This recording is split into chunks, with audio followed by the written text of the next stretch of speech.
Hello, and welcome to another episode of Overpowering Emotions. I'm so excited. Season 2, we're getting back into school.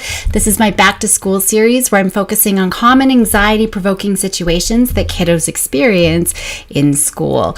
Even though I take a transdiagnostic approach, and really focus on the process of addressing anxiety and responding to anxiety, nonetheless, I want to be able to show how we can apply that process to some of the specific things. I don't like focusing too much on specific things. It's the same process all the time. But let's dig into this a little bit more because I think that there's a lot of yeah, buts, right? And especially when we're working with parents, my kiddo, this is their specific area that they have challenges with. But we do find as we dig in, it's not just about separation anxiety. We see that anxiety usually manifesting in lots of different places. But this week, I really am focusing on that separation anxiety. So just to make sure we're all on the same place, on the same page. When we're looking at that separation anxiety, it's just that. It's being worried about being away from a family member or a parent, someone important to us. And there's so many worries that could be wrapped up with that. It could be getting lost. There could be a car accident, something bad happening to the family, something bad happening to themselves, anything that could happen that would maybe make a separation permanent, for example, right? And I see this, it's not just going to school, but it could be kiddos who can't do sleepovers or go to a play date on their own or a birthday party on their own, but even kiddos who can't be on a different floor of the house than their parent, right? They have to always make sure that the parent is somewhere on the same floor, maybe even the same room with them, or kiddos who can't sleep on their own at night, for example, and they're really clingy with parents, even if they're just at home, right? So we see lots of these different things. It could even be nightmares, something bad happening to themselves or to the family in their nightmares. It could be really subtle things like I've got a lot of kiddos and especially teenagers, if they have their own phone, texting their parents throughout the day, just checking in, seeing how you are, where are you, who are you with, just checking in on their parents. So often that anxiety, it's not even related specifically to something like school, especially when we're looking at separation, right? It's showing up in all these different places, like sleepovers, for example. So we don't want to get bogged down just in the school piece or wherever else that anxiety shows up. I do need to say, though, if there is something persistent that's happening, like a child isn't feeling safe, or there are big bullying issues, or I know for my one daughter had experiences with a really not so great adults in her life. I'm not going to give context just in case for people who know me. I won't give too much context to single this person out, but wasn't feeling safe with this other adult. And it was getting to the point that other adults, other parents were starting to say, hey, do you see what's going on? Do you realize what's happening with your daughter? So clearly, those are things that we need to step in and address. We're not just going to tell our kids to suck it up, right? So we do need to look at if there are specific situations that are happening and your kiddo's in a problematic situation, obviously that anxiety is sort of secondary that we need to address. But when we're looking at the broad piece of anxiety, and it's just this sort of underlying arousal that our kiddos have, this ongoing anxiety, that's where we need to address. And it's the process. Doesn't matter if we're talking about snakes or school or separation, whatever it is. We're going to be focusing on the process and how we respond in helpful ways when that anxiety shows up, no matter what that anxiety looks like. So as always, I'm always saying worries are to be expected. It's not if they show up, it's when they show up, right? And especially worries that are necessary for survival. So separating from adults when we're little, that's necessary for survival. If we're babies and don't have someone to look after us, we're going to not last very long, right? So people in our lives, especially when we're little, they protect us. Back in caveman days, they protected us from getting eaten, right? They still protect us from being harmed. They're making sure that we're being fed and taken out of the sun and being nurtured, right? We have important adults in our life who are making sure that harm is not coming onto us, especially when we can't fend for ourselves. We don't know if this new other person is going to protect us the same way. right?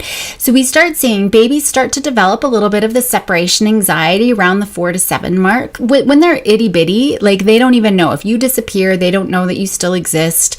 As long as they're being changed and fed, they don't care who it is that's holding them. But once they start developing a little bit more awareness and a little bit more of that sort of object permanence, where they realize mama's still around somewhere, even though if I can't see her, she still exists. But if I can't see her, that means she's gone away. That means she's not here with me. And I don't know where she is. I don't know when she's going to come back. And of course, that's going to create some anxiety. But then they see mom again, and then they're okay, right? But that uncertainty, it builds as they're getting older. And by the time they're 1, sometimes 18 months, usually around 1 though, for sure, we definitely start seeing kiddos getting upset even when mama wants to try to leave. And that makes sense because we don't know who's going to protect me, right? If kiddos, well, kiddos don't. They don't have any sense of time, no concept of time at all. So it's really hard for them to think about she's going to come back, right? They're just in this moment knowing she is leaving me. And so we see this sort of escalation of separation, usually around 3. So we see these developmentally appropriate fears to ensure safety. That makes sense. That our little young guys, our toddlers, our preschoolers, even early elementary kiddos, that separation is pretty normal. It's a problem when it turns into an anxiety disorder though. So we don't want to make it worse, right? We want to get on top of it. Even if our kiddos are still toddlers, we don't want to turn it into a problem later. And assume that they're going to outgrow it, right?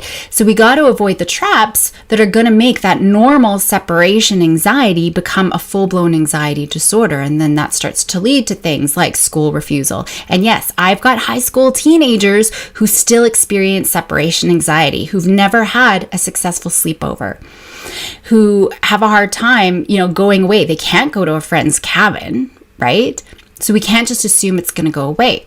So what are some of the traps? Well, hopefully you've been following me. I have whole episodes on all of the traps that we fall into, parents fall into, educators, even mental health professionals fall into. The very first thing we need to look at, though, is environment. Because anxiety, it's mostly maintained by the environment, and that includes the people in the kiddo's life, right? Because separation anxiety, it tends to get prolonged depending on how the adults in the child's life is responding to it. So I have to say to parents, before I look at your kiddo's separation anxiety, let's look at yours. How are you managing this separation? And I see it a lot, especially when we're leaving our kiddos the first time, maybe for preschool or daycare or things like that, right? A lot of teary-eyed parents, that's not going to help the kids because there's a lot of social referencing. They're checking back in. Is this person safe? Is this place safe? They're taking all their cues from us. And so we give a lot of information, right? So if you're teary-eyed and you're worried and you're modeling these anxious behaviors about separation, that's going to be a huge, huge problem.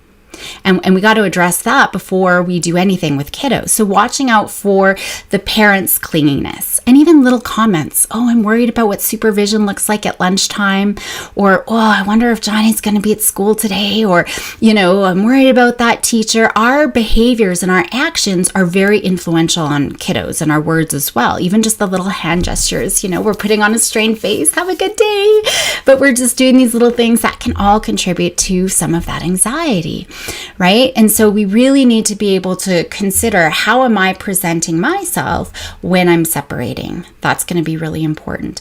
I also have parents pay attention to their yeah buts. What are your reasons, right? What makes it so hard for you?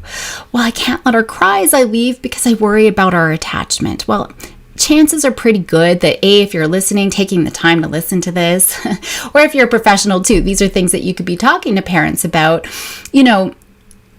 So you're probably doing everything right, and your kiddo doesn't want to leave from you. So there's a very good chance that they do have a secure attachment from you, right? They have a strong attachment. And it's really important to have a healthy attachment, that they go off and be their own person and to build that independence, right? Maybe parents feel guilty about leaving their kids. So maybe we have to work through some of that guilt. Another big one that I find parents, a big yeah but that keep parents trapped in anxiety, are medical concerns. So maybe kiddo has diabetes. Maybe kiddo has allergies. There's a whole butt of yeah buts in there, right? A whole bunch of them around, but I got to make sure. And so this is a real thing that we need to make sure that we're on top of. But if we're creating a lot of anxiety around it and creating those yeah buts, we're just always going to get pulled into them. So I'm always telling parents, right? I'm always looking at parents first. If they're having a time letting their kid go, what do we need to do to make it easier? Maybe we're getting someone else in there who can be supportive, who can be confident, to be that role model that's needed. But there's lots of other traps that I always talk about. One more hug, one more kiss. Okay, kiddo, just one more, right? But we start to prolong that goodbye. That's a huge trap, because one more hug turns into 5 more hugs, and now it turns into a whole hour-long routine where kiddos not lining up at the door with their friends anymore. They're going into the principal's office, and now they get to wait there, and they hang out with the secretary, and they wait for all the kids to go into class, and now I get to go by myself and hang up my stuff and have my own routine, and now they've missed an hour or 2 or more of the school time, right? Just one more hug. If we give an inch, like it becomes a huge process, a huge problem. Waiting with them in line until they go into class. Anything that we do to make them feel better, we're giving anxiety comfort. So in the short term, we might feel like we're giving them comfort, but we're actually fueling that anxiety. We're giving anxiety exactly what it wants. We're making it stronger. And we're sending the message, you can't handle it. You can't handle it on your own. I will be there. Yes, I will stand in line because you can't do it. And that's the story that anxiety is already telling them anyway. So we're reinforcing that anxiety even more. And a lot of these things, they become safety behaviors, meaning I can't do this thing, like line up and go into class with the rest of my classmates, or go into the classroom, or go into the school on my own. I always need you there. You are my protector. And some even turn into OCD kind of behaviors, or superstitious even kind of behaviors, because no, mommy, we always do 3 kisses. Our 3 kisses is what keeps me safe. Our 3 kisses is what ensures that I'm going to have a good day at school. But we only did 1 today, so something for sure is bad is going to happen, right? It's like the red sock. I need to have my red sock to be able to win the game, right? And so that can become a problem. Any reassuring that we do, that's going to be a huge problem as well, especially if we say things, it's going to be perfectly okay. You're going to have a fantastic day. Your teacher's going to be so nice. I know you're going to make lots of friends. You're going to have so much fun today. But what if it doesn't? What if the teacher is mean? What if there's a mean kid in the class?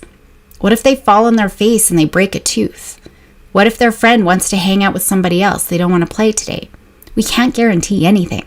Right? And anxiety wants that comfort. It wants that certainty. So we're just making it stronger. And that reassurance, I've talked about it before, becomes an OCD behavior where children are always asking for our reassurance. And I see it even in my teenagers where they're getting reassurance from their parents. How does my hair look? How does my outfit look? How does my homework look? I can't go until I get your guarantee that I look okay, my homework's okay, that everything's going to be perfect. That's a problem. They're never learning the skills to cope on their own. They're always going to rely on you. So we start creating that dependency trap. Creating a pickup plan, right? Why don't you just go for a little bit? Just go till recess, or just go till lunch. And if things aren't getting better, or you're having a hard day, I'll come and pick you up. I'm going to tell you something. Kids are always going to take the exit. I remember going to a really scary haunted house. It was a couple of years ago with my girls before COVID. And there was a way that y'all go into one room, and then there was an option. You can either take the easy route that's not so scary, or the scary normal route, right? And both of my kids right away, as soon as they heard that, they pre-decided that they were going to take the easy route right away without even giving it a chance. That's why you go into the main room first to learn a little bit about it and all the rules and all of that. And then you can decide. But they already made that choice, right? They didn't even give it a chance. And so kids are, especially anxious kids, are always going to take the easy way out. And so now they're not focusing on the good things that are happening. They're going to focus on, how do I make it to recess? So then I'm going to immediately call, right? Even if they're having a grand, fantastic time. Oh yeah, I already set my mind, right? My older daughter, I did coax her into staying with me because my younger daughter tapped out with my husband. She already said it in her head that she was going to leave, even though I'm like, look at how fun this is going to be. But there were still exit doors along the way, and every one, Mom, I got to go. I got to leave this exit. I'm like, that's totally fine by you. I have no idea where that door leads to.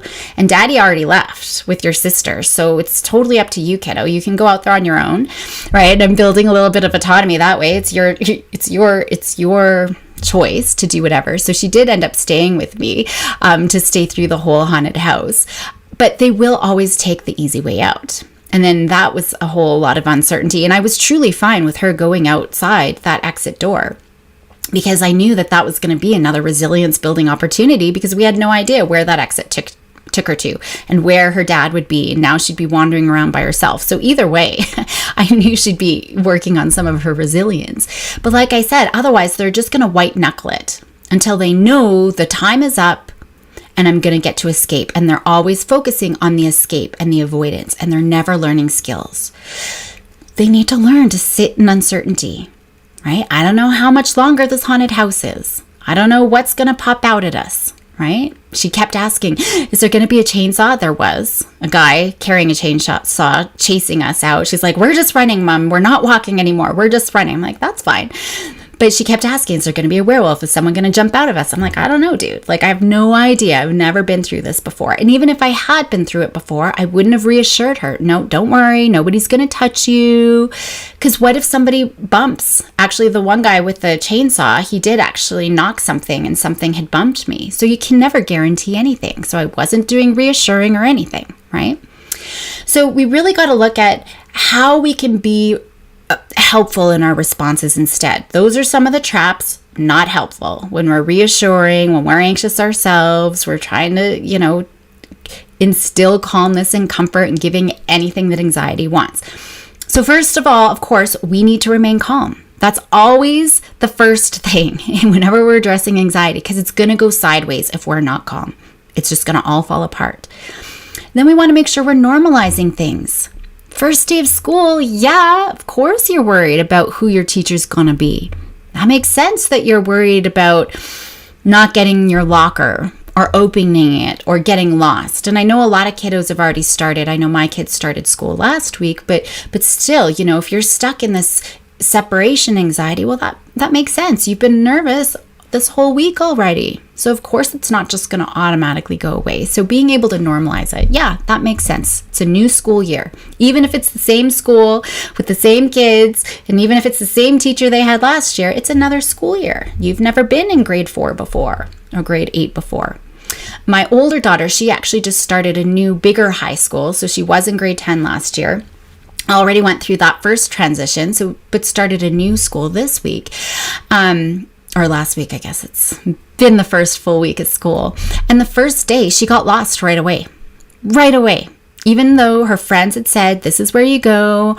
And so she texted her friend, oh my gosh, I'm lost. And they teased her because they're like, how did you get lost already? Literally, you just go to the gym. It was right there, right when you walked into the front doors, right?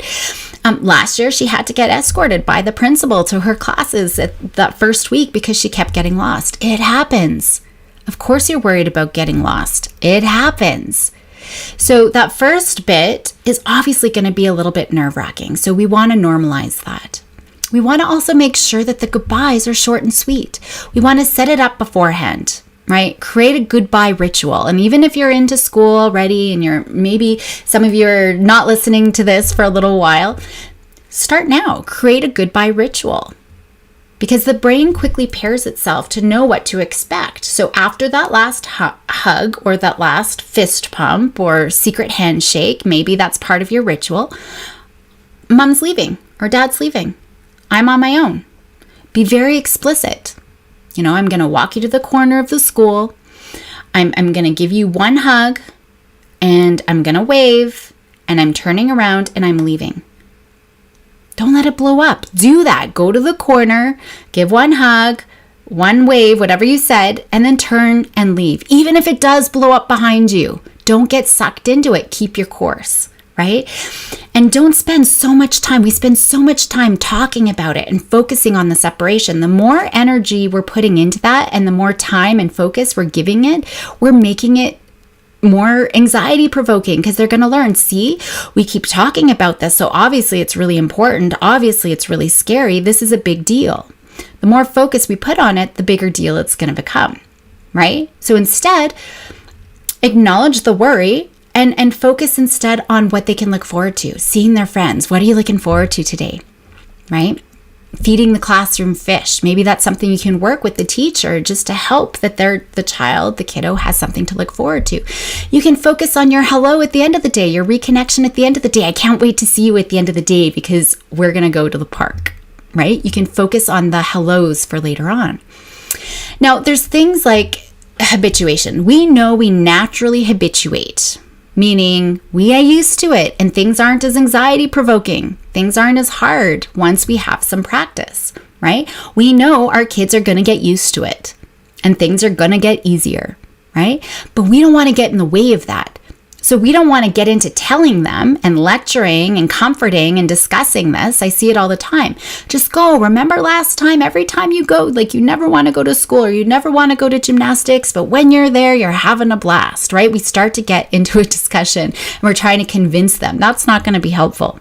They need to experience it on their own and afterwards start drawing. So how did you feel about going at first on a scale of 1 to 10? Oh, I didn't want to go, right? It was a 10, no way. Well, how do you feel now? Oh, it was a fantastic day. I'm glad I went. So it's them through their own experiencing. And now we're getting metacognitive where we're asking them about their experiences and they are the ones verbalizing it was hard to go, but now it was easier. They can start seeing that, but they need to experience it, that it's going to be easier. They don't need us to tell them, right? And so we say, I don't know what your day is going to be. Again, we're not getting into the reassurance. I don't know what your day is going to be. Maybe your teacher might yell at some point. I don't know. Maybe your friend might go play with someone else at recess. It's that uncertainty. We cannot give certainty. We need to live in that zone of discomfort and that zone of uncertainty. Life is so uncertain. And so our kids need to learn how to tolerate that uncertainty. Because if you are always giving them certainty and then you say goodbye as they go to university and that's the first time they're realizing, the life is uncertain, they're going to crumble because they've never had these experiences leading up to that, right? So we have to live in that uncertainty, but we're still supportive. Yeah, I can see that you're really stressed out. Oh man, I can see you're really worried about your teacher. But having the confidence that they're going to figure it out. That's the response we need to give. Instead of reassuring and comforting and lecturing or getting angry, I do see that a lot. Just go to school. You've been doing this for 6 years. Why is it always still a problem? Look at all the other kids, right? We don't want to do that either. So we're acknowledging, yeah, of course you feel anxious. We're normalizing it. That makes sense. So we're being supportive, we're being understanding, we're being normalizing on the one hand, but we're confident on the other. I know you can figure it out. I don't know if you're going to get lost. How are you going to handle it?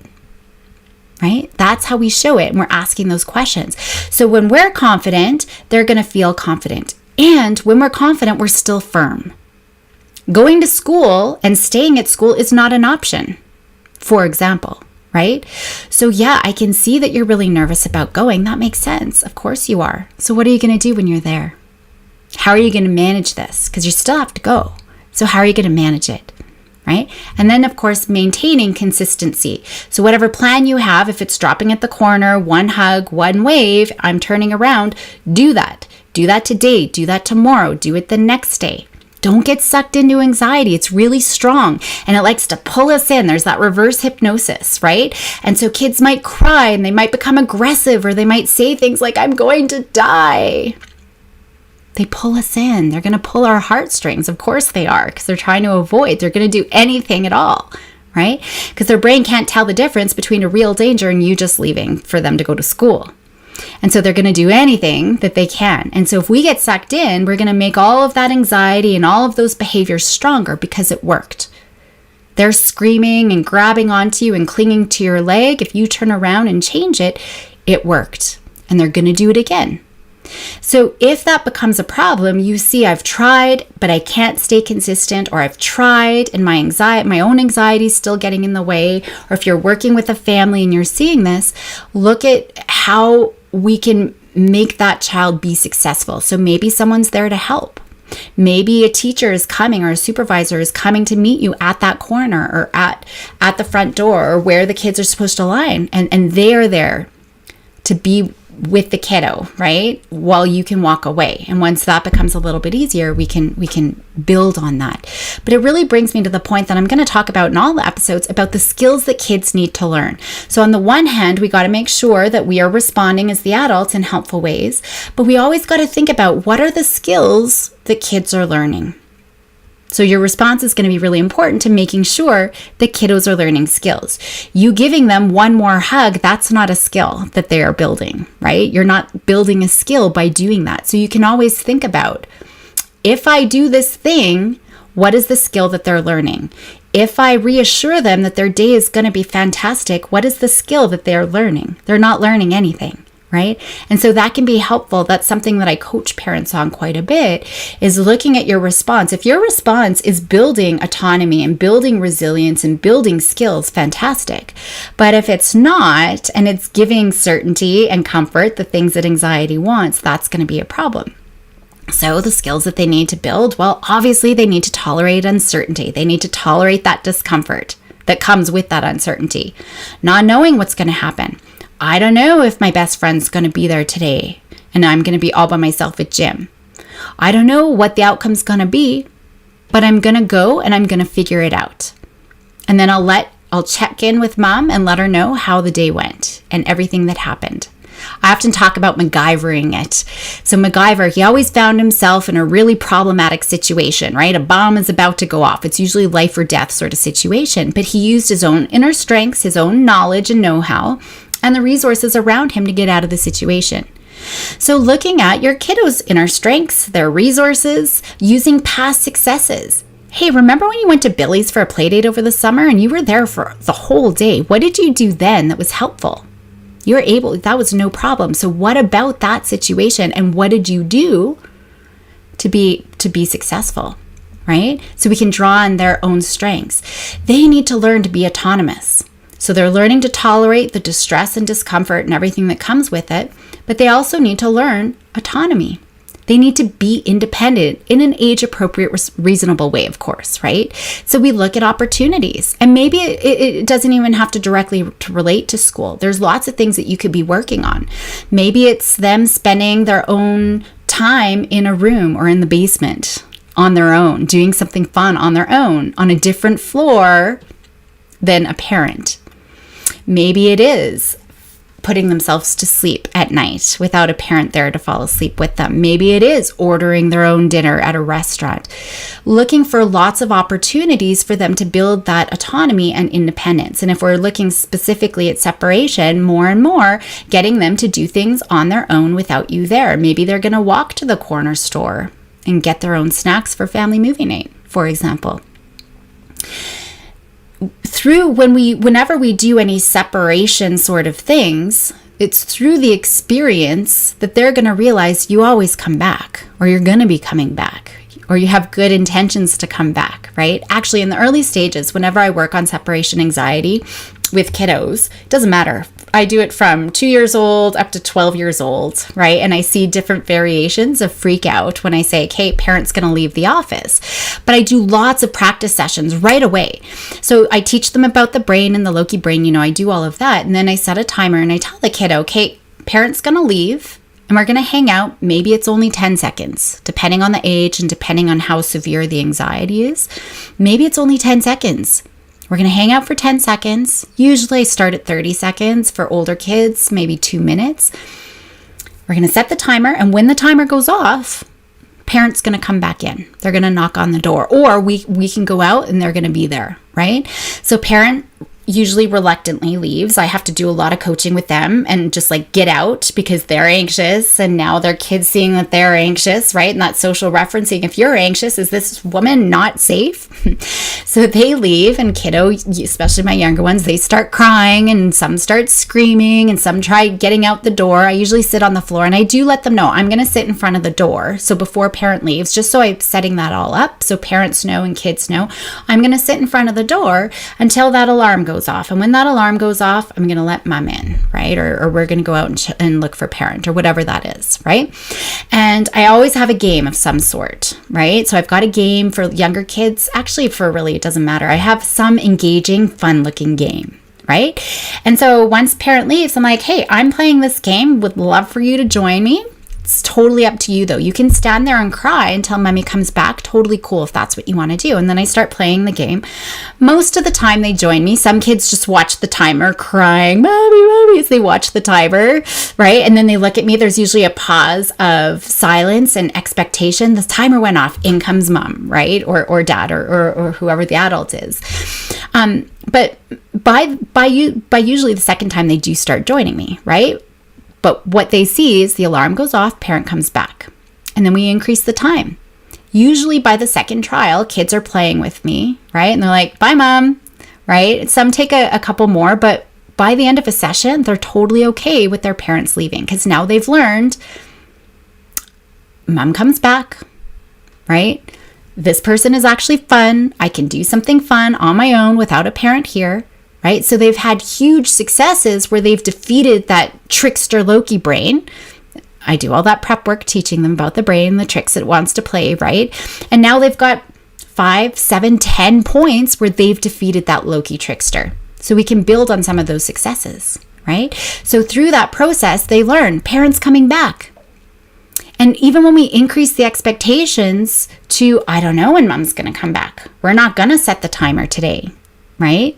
Like at school, I don't know. At school, it's a little bit easier because they know, okay, well, at 3:30 when the bell rings, that's when parents are going to come back.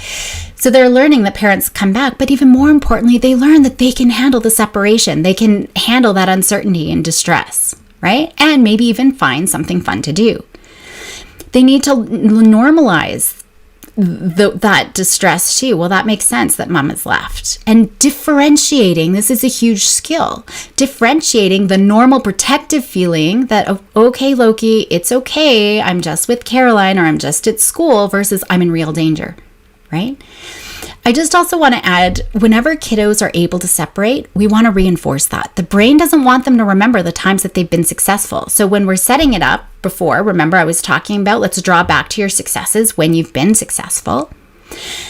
But in the moment, they're going to forget their past successes. So we're always going to remind them, especially proactively, of all of the times that they have been successful. That's so important.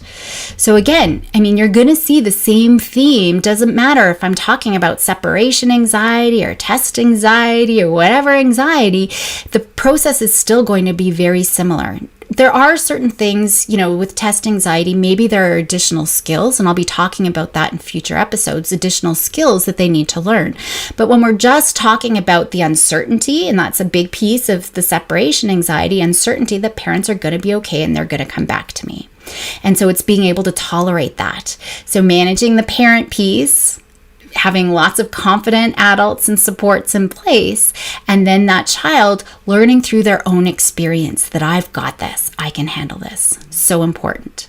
So thank you for joining me today. I'm excited to be doing this back to school series. Like I said, I'm going to be talking about all things that I see quite commonly in school that creates a lot of anxiety, just to get that school year started off on the right foot.